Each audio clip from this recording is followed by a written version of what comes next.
Все, да? Добрый день, уважаемые коллеги.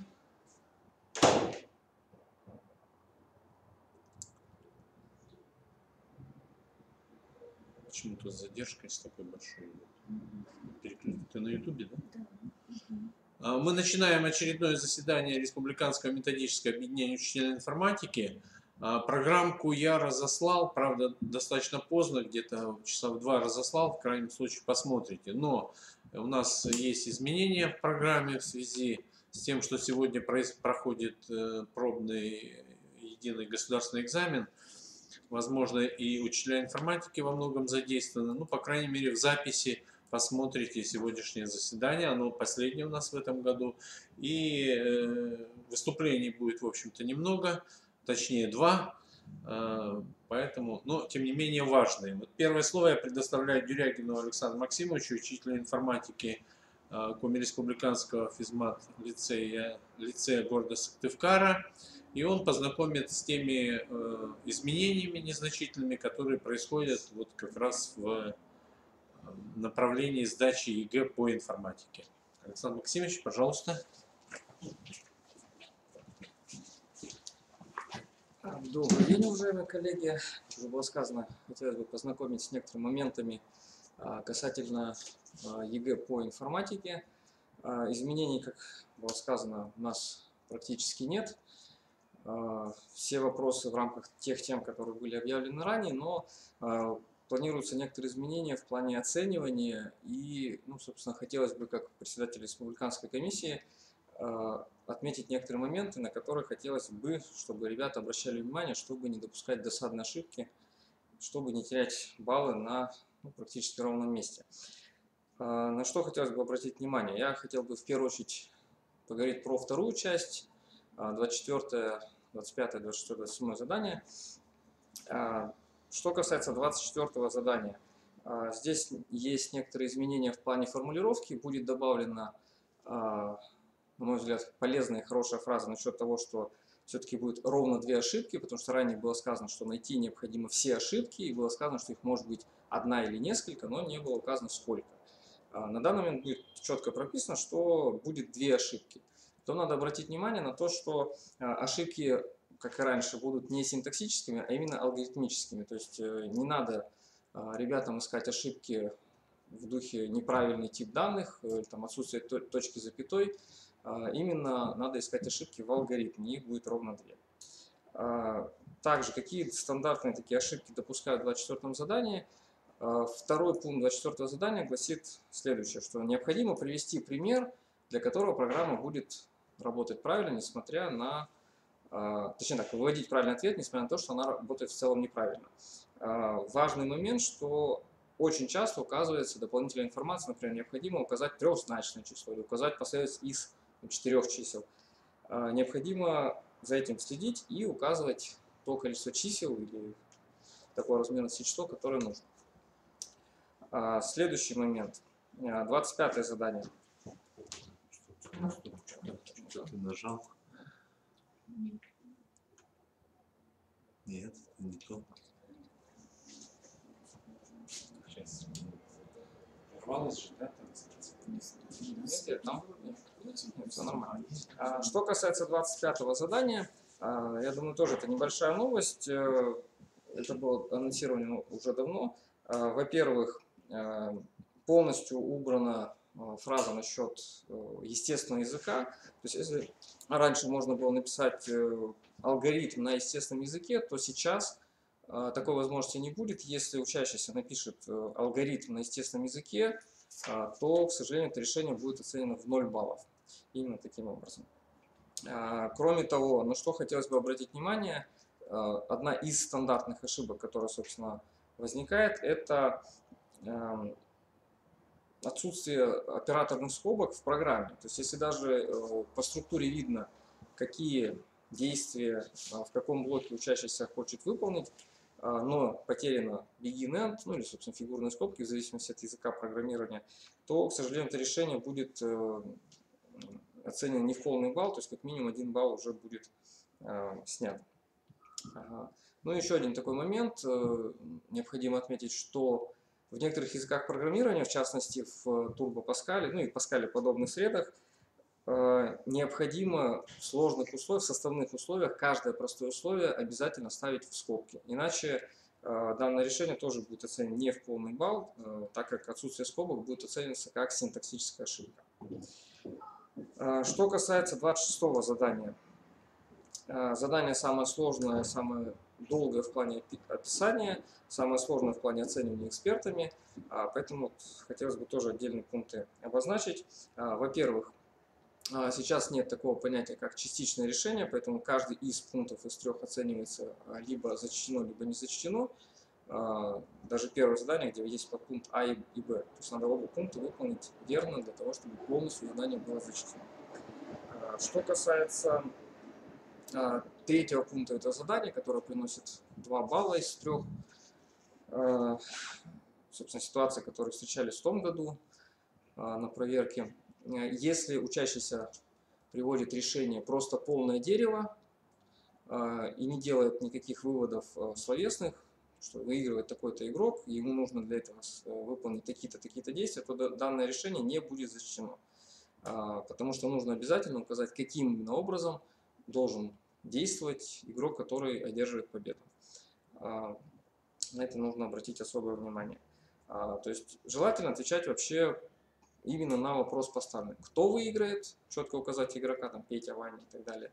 Ответить на вопрос, как надо действовать, то есть первым ходом должен сходить так-то, вторым ходом сходить так-то и так далее. То есть если есть полное дерево, то необходимо указать стратегию, как именно необходимо действовать победителю. Ну и еще один момент, что касается 1-го и 2-го задания, по-прежнему достаточно указать дерево игры на 1-е и 2-е задание, этого вполне себе достаточно. Ну и что касается 27-го задания, самое сложное, оценивается в 4 балла. Составители заданий на последнем совещании, которое было в Москве, дали такую небольшую подсказочку, такую идею, что в 27-м задании не будет комбинаторного решения, то есть если помните, в последний год было комбинаторное решение, оценивание было немножко, наверное, мягче, чем в предыдущие годы. В частности, если можно было посчитать счетчики и неправильно составить формулу, давалось уже 3 балла.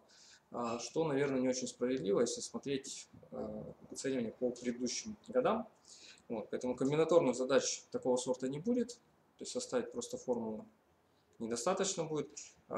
Будут задания все-таки ближе к тому, что было до этого. То есть надо каким-то образом оценить ситуацию, оценить входные данные на каждом шаге и обработать данные сразу. Кроме того, в 27-й задаче будут прописаны дополнительно условия, дополнительные ошибки, с которыми можно будет получить еще 4 балла. В частности, допускается не более одной ошибки, если учащийся, например, применил другую переменную, нежели какая-то задумалась по смыслу, ну, например, и поменял ножи случайно, там, в счетчик цикла или еще что-то. Кроме того, допустимо, опять же, одна ошибка, не более одной ошибки, это неверное указание знака, например, меньше равно, больше либо равно. Ну и, соответственно, если неправильно указано зарезервированное слово. Опять же, ошибки достаточно, точнее так, указание таких ошибок достаточно полезно, потому как были ситуации и в том году, и в предыдущие годы, когда учащийся всего лишь от волнения, скорее всего, поменяв знак, меньше, больше, по сути, решал уже другую задачу, и решение не давало верный ответ, и за это надо было ставить уже в лучшем случае 1 балл вместо 4. То есть на данный момент данная ситуация исключена, и учащийся может все равно получить 4 балла, но опять же, если будет не более одной ошибки из указанных выше. Это что касается второй части. Остальные изменения, собственно, изменений, как я уже сказал, как таковых нет. Насчет первой части авторы заданий просто озвучили некоторые общие мысли. В частности, насчет второго задания было сказано следующее, что, если помните, второе задание – это задание с таблицей истинности, на умение анализировать таблицы истинности и формулы. Типичная ошибка, которая была в последних, в частности, статградах, которые встречались, учащиеся не учитывали тот момент, что теоретически могут подходить несколько решений, два, например, решения, но в условии задачи сказано, что решения, ну, там, строчки должны быть разными. Собственно, одно из решений, которое, например, подходило, оно давало одинаковые строчки задания, ну, соответственно, этого решения не должно было быть взято как верное. Вот. Ну и идея насчет 23-го задания, которое было сформулировано, что задания стали решать гораздо лучше, процент выполнения достаточно высокий, поэтому появилась мысль немножко усложнить это задание, вернуться к заданиям, которые были, ну, примерно 2-3 года назад, ну, для того, чтобы задание решалось, так скажем, не так хорошо, не так просто. Вот. Это что касается, скажем, идей и моментов, связанных с ЕГЭ. Изменений, как я уже сказал, других особо нет. Все изменения, которые будут, они будут касаться уже, наверное, проверяющих, для комиссий, для учащихся и для учителей. Изменений как таковых нет. В принципе, у меня все.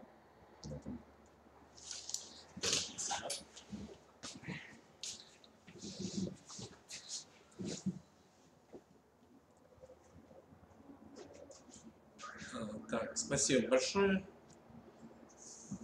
Следующий вопрос у нас немножко изменение в программе будет, поэтому следующий вопрос мы рассмотрим. Сейчас реализуется в масштабе Российской Федерации проект «Российская электронная школа». Еще идет его как бы доработка, доделка, докрутка. Ввод этого проекта в эксплуатацию предполагается в следующем году, но тем не менее уже многие вещи, которые есть на этом портале, можно использовать и учителям, и детям. И познакомиться с этим проектом, вот я предлагаю, чтобы вас познакомила Ваулина Елена Юрьевна, методист Центра информационных технологий и образования Крилова. Елена Юрьевна.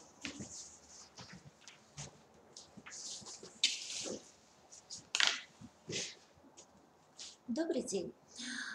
По рекомендации Министерства образования, науки и молодежной политики Республики Коми на всех заседаниях республиканских методических объединений мы рассматриваем вопрос, связанный с использованием ресурсов Российской электронной школы. Значит, адрес ресурса resh.edu.ru или просто в поисковике вы набираете «Российская электронная школа».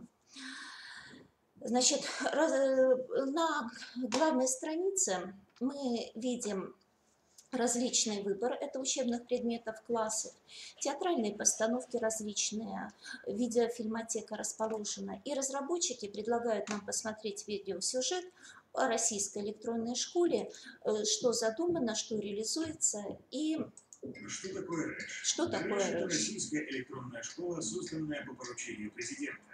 Это то, что сделает учебу в мире новых технологий проще, удобнее и эффективнее для учителей, для учеников и для их родителей. РЭШ позволит создать единое цифровое образовательное пространство. РЭШ – это современные технологии плюс качественное образование для каждого ребенка, вне зависимости от места проживания. Каковы задачи российской электронной школы? Повысить качество образования школьников, сделать возможным график индивидуального обучения, помочь учителям освоить новые методики, помочь родителям заниматься с детьми дома, сделать новые технологии частью образовательного процесса, использовать образовательный потенциал регионов. Российская электронная школа расширяет границы процесса обучения. С РЭШ можно выйти за пределы школьного класса, совершить виртуальное путешествие в музеи и побывать на концертах, быть на уроке вместе с родителями, выполнять интерактивные задания, заниматься по индивидуальному графику. Как и в обычной школе, в РЭШ есть контрольные и ставятся оценки. Как составляется программа российской электронной школы? Уроки проводят лучшие учителя страны. Программа проходит экспертизу Российской академии образования. Для учителей РЭШ – это способ создавать собственные уроки с помощью новейших технологий, а также использовать опыт коллег. База РЭШ – это самая крупная библиотека уроков в России. В ней есть методические материалы и видео, тексты и рисунки, тесты, контрольные, интерактивные задания, фильмы и театральные постановки. С РЭШ учитель может преподавать ученикам, которые не способны посещать занятия, обеспечить индивидуальный подход к каждому ребенку, выявить пробелы в знаниях и быстро восполнить их. Родители школьников часто задаются вопросами: как помочь ребенку справиться с домашним заданием, как грамотно объяснить пропущенный материал. Эти проблемы поможет решить РЭШ, расширяя границы школьного пространства. В РЭШ родители могут заниматься с детьми ровно столько времени, сколько необходимо каждому ученику для усвоения курса по каждому предмету. Электронные тренажеры помогут ребенку лучше усвоить материал, а электронные контрольные покажут родителям, насколько хорошо их дети справляются с программой. Мир не стоит на месте. Новые технологии, новые знания, новые методики. РЭШ – это доступные современные технологии качественного обучения для всех школьников страны.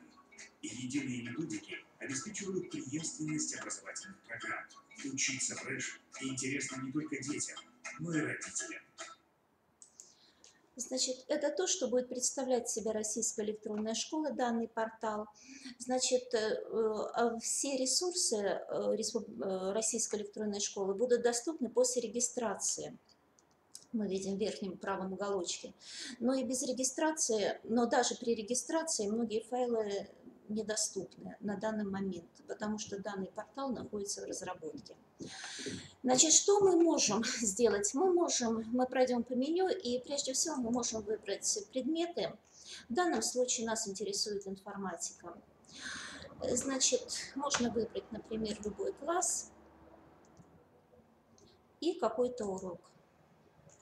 Значит, что мы здесь видим? Прежде всего, не видеофрагмент, видеозапись всего урока. И пока мы немножко смотрим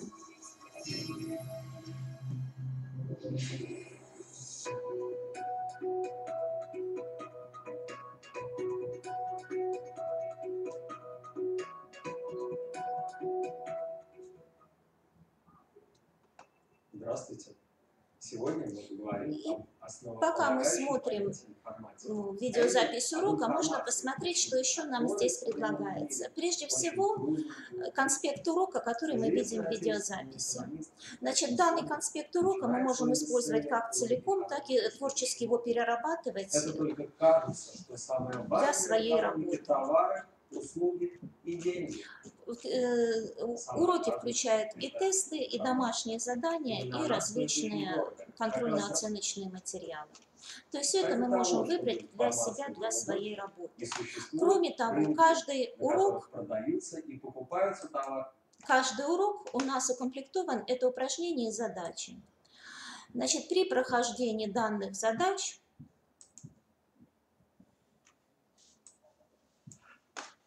ну и так далее.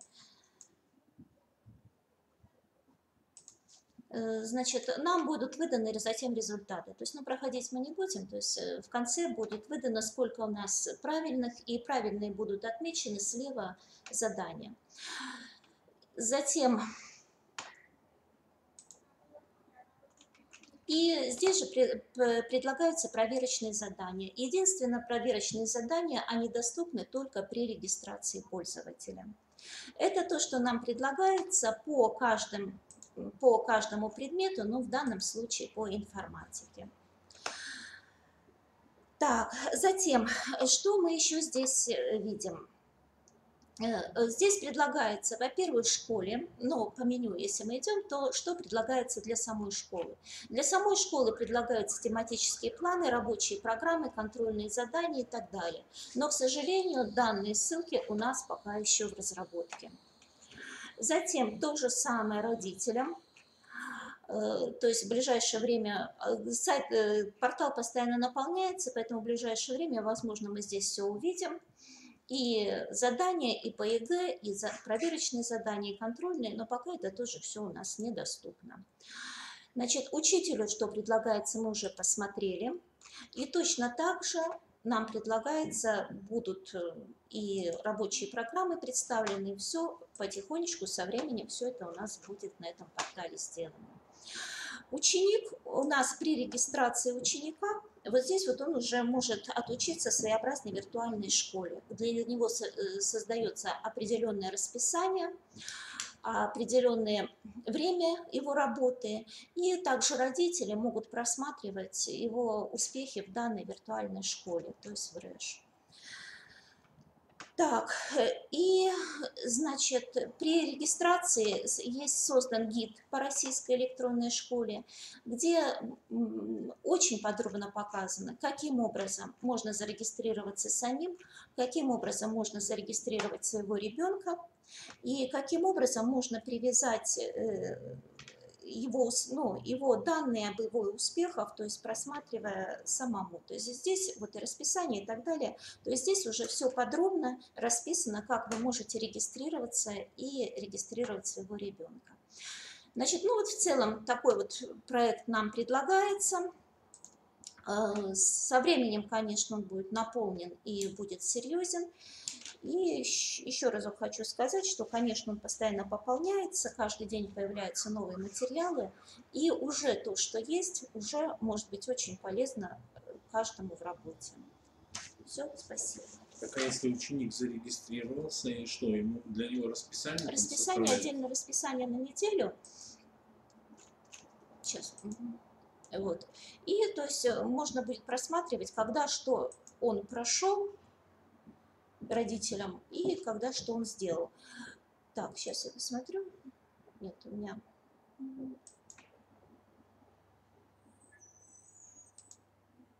Хотела показать, как у меня это действует, потому что у меня здесь я зашла.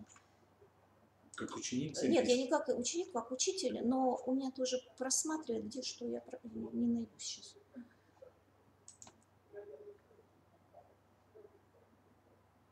Так ты сейчас зарегистрирован? Да, я под собой, да, но слева, я вот не помню просто где, показывает, что у меня пройдено, попробуй, что у меня сделано.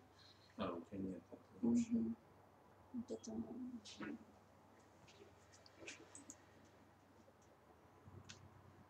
Не смогу сейчас сходу показать. То есть идет статистика, где что и как вы заходили, и ну, я не знаю. Планы, конспекты уроков есть? Нет, ничего нет. Нет? Это только по информатике, а по другим предметам? По другим предметам тоже кое-что есть.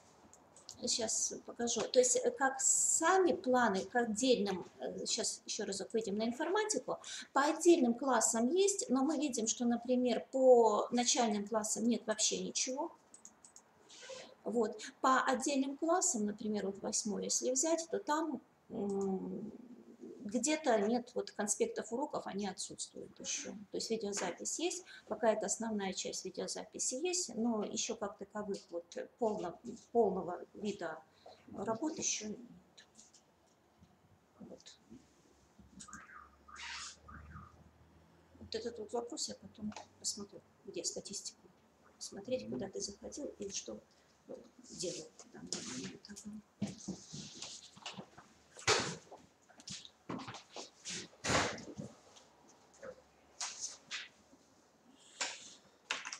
Так, вы готовы? У вас презентация или что? Презентация есть. Давайте. Так, коллеги, у нас сегодня еще одно выступление. Так, сейчас попробуем вставить.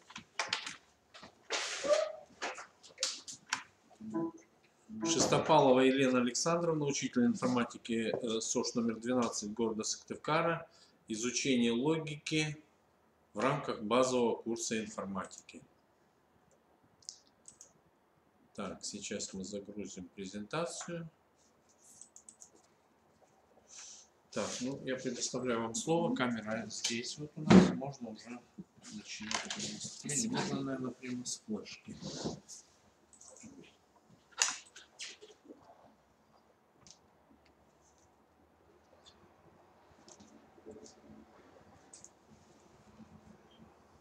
Добрый день.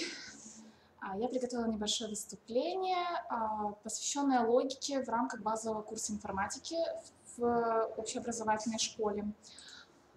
Хочу начать с небольшого эпиграфа. Умеющий мыслить признает действия законов логики и следует им при поиске оптимальных решений. Все мы понимаем, что в наше время успех человека зависит от способности логически рассуждать, излагать свои мысли, принимать решения и так далее. Поэтому развитие мышления, безусловно, является одной из основных задач нашей работы и, собственно, школьного обучения. Перед нами, как учителями, стоит задача не просто давать знания, предусмотренные программой, а способствовать формированию высокого уровня логического мышления учащихся.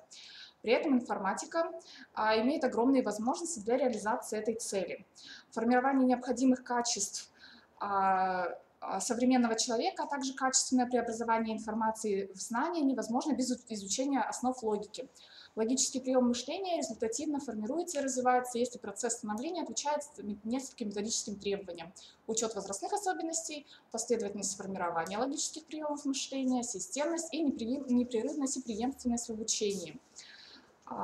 Реальные предпосылки для развития логического мышления дает информатика, однако конкретной программы логических приемов мышления, которые должны быть сформированы при изучении предмета, нет. В результате работа над развитием логического мышления идет без какой-либо системы, без конкретного содержания. Уроки логики в рамках уроков информатики дают очень хорошие результаты, так как, изучив основы логики, ученики более осмысленно изучают законы, определения в физике, в химии, в математике и так дальше. Включение темы логика в курс информатики преследует двоякую цель: представление учащимся информации, необходимой для изучения других тем, и овладение учащимися логической культурой, необходимой для получения новых знаний. Если поподробнее рассмотреть первый пункт представления учащимся информации, необходимой для изучения других тем, в каких разделах информатики требуются эти знания? В обязательном минимуме содержания основных общеобразовательных программ мы знаем, что есть раздел «Информационные процессы», в нем тема обработка информации, которая подразумевает алгоритмические конструкции, логические значения, операции и выражения, и раздел «Информационные технологии», который изучает базы данных, поиск информации, математические инструменты, динамические электронные таблицы.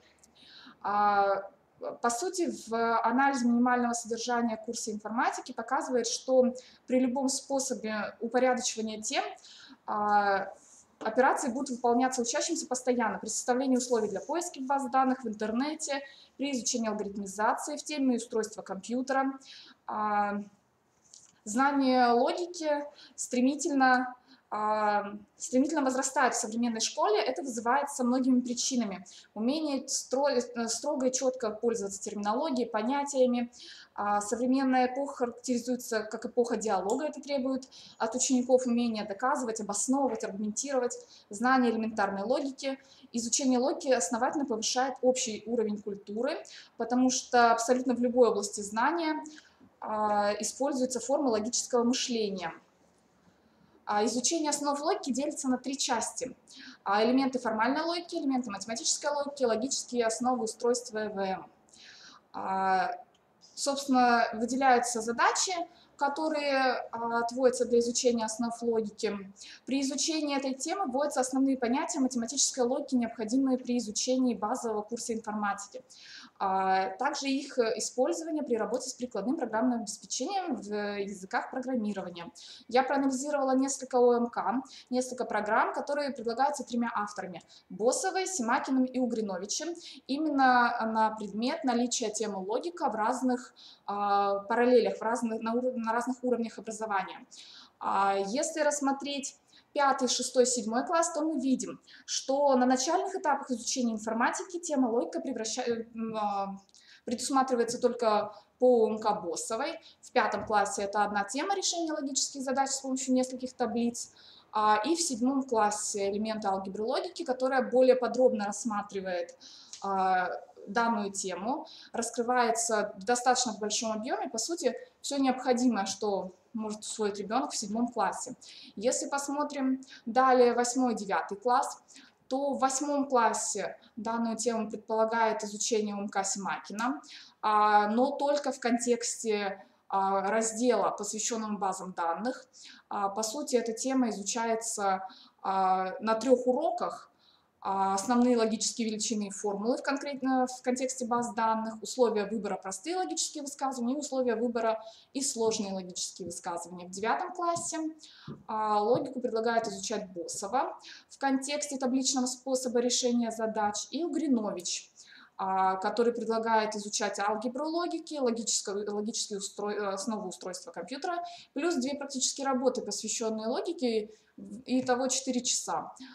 Если посмотрим на старшие классы 10-11, в 10 классе, опять же, Босова предлагает несколько тем по логике в данном случае. В 11 классе по Симакину идет одна тема, опять же, связанная с базами данных.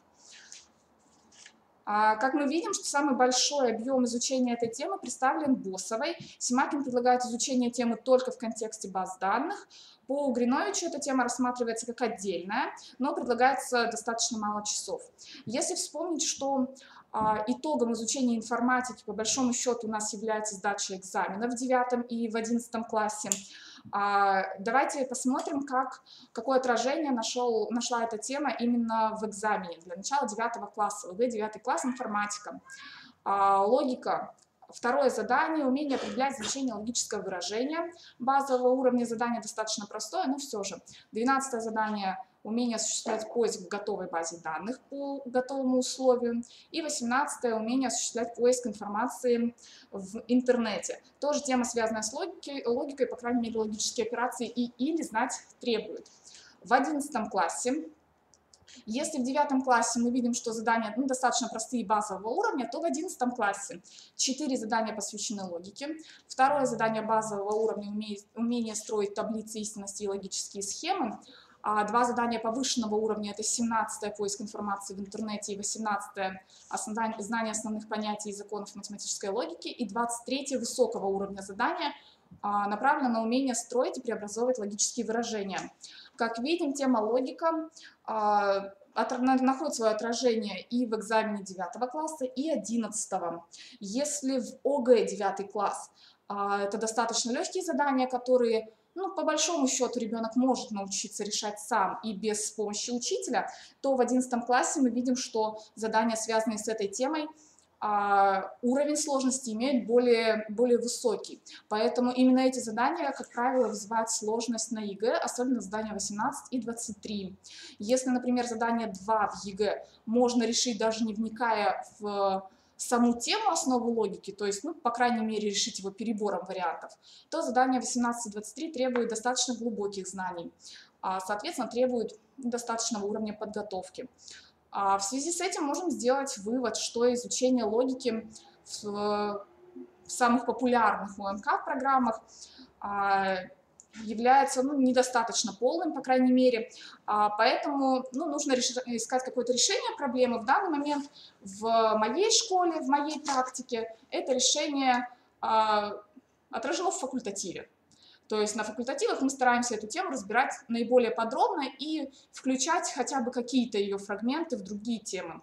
В интернете есть на самом деле огромное количество программ готовых, посвященных именно логике, но я думаю, что в стандартной школе очень проблематично ввести отдельный курс, посвященный именно основам логики, математической логики, просто потому что школе, как правило, не хватает на это дополнительных часов.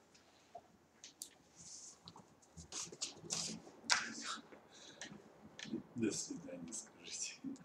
Вот так. До свидания. Спасибо за внимание. Спасибо.